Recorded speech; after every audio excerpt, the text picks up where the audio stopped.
DKPP akan awasi ketat kinerja KPU dan Bawaslu termohon pasca laporan pelanggaran Undang-Undang Pilkada oleh Inakor. Dewan Kehormatan Penyelenggara Pemilihan Umum atau disingkat DKPP berkomitmen untuk memantau secara intensif kinerja Komisi Pemilihan Umum KPU dan Badan Pengawasan Pemilu Bawaslu termohon.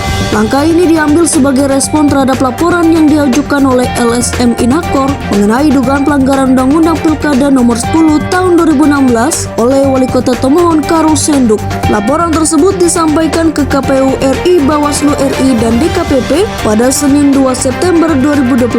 Ketua DPD Inakor Sulut, Troli Wenas, yang didampingi dua peneliti hukum, mengungkapkan bahwa laporan tersebut bertujuan untuk mengawasi kinerja KPU dan Bawaslu termohon, mengingat adanya kekhawatiran bahwa integritas mereka mungkin terganggu. Laporan kami menjadi atensi DKPP. Kami ingin memastikan bahwa KPU dan Bawaslu termohon bekerja secara transparan dan adil, tegas Wenas di depan kantor DKPP. Dalam laporannya, Inakor mengkhawatirkan adanya upaya dari berbagai pihak untuk menyelamatkan Karul Senduk dari ancaman status tidak memenuhi syarat TMS. Untuk itu, mereka meminta DKPP untuk memantau dengan detail proses yang dilakukan oleh KPU dan Bawaslu termohon. Sebelum melaporkan DKPP, Inakor terlebih dahulu mengajukan laporan ke KPU RI dan Bawaslu RI pada hari yang sama. Langkah ini diambil untuk memastikan pengawasan yang ketat terhadap proses verifikasi di tingkat KPU termohon. Kami membawa laporan ini ke semua tingkatan Bawaslu karena pelanggaran ini serius dan perlu sanksi yang sesuai, ujar Yamko SH, peneliti bidang hukum Inakor.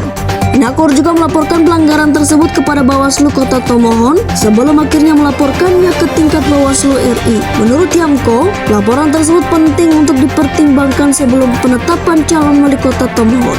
Ketua Bawaslu Kota Tomohon Stanley Kowaas mengonfirmasi bahwa laporan yang diterima dari Inakor sedang dalam proses kajian. Kami berkoordinasi dengan Bawaslu Sulut dan memproses laporan sesuai dengan undang-undang yang berlaku, jelas Kowaas Senin 2 September 2024. Bawaslu termohon sedang menilai laporan mengenai dugaan pelanggaran pasal 71 Undang-Undang Pilkada terkait pelantikan pejabat yang dilakukan oleh Karul Senduk pada 22 Maret 2024 yang diduga melanggar ketentuan pelanggaran penggantian pejabat 6 bulan sebelum penetapan calon. Menurut laporan Inakor, pelantikan pejabat yang dilakukan oleh Karul Senduk tanpa izin resmi dari Kementerian Dalam Negeri dinilai melanggar Undang-Undang nomor 10 tahun 2016 pasal 71 ayat 2 yang melarang penggantian pejabat 6 bulan sebelum penetapan pasangan calon kecuali dengan persetujuan tertulis dari menteri.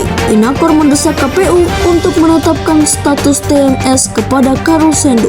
Troli Wenas menekankan bahwa tindakan Karul Senduk yang melakukan rolling pejabat secara sadar melanggar aturan dan bukanlah kesalahan Inakor. Inakor hanya berusaha menegakkan aturan untuk memastikan keadilan bagi semua calon, tambahnya.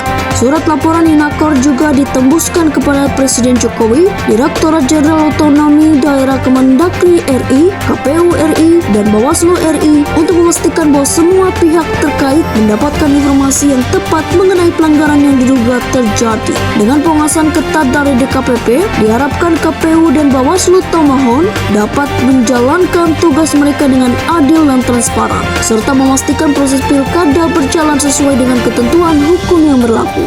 Sekian dari pernewsnusantara.com.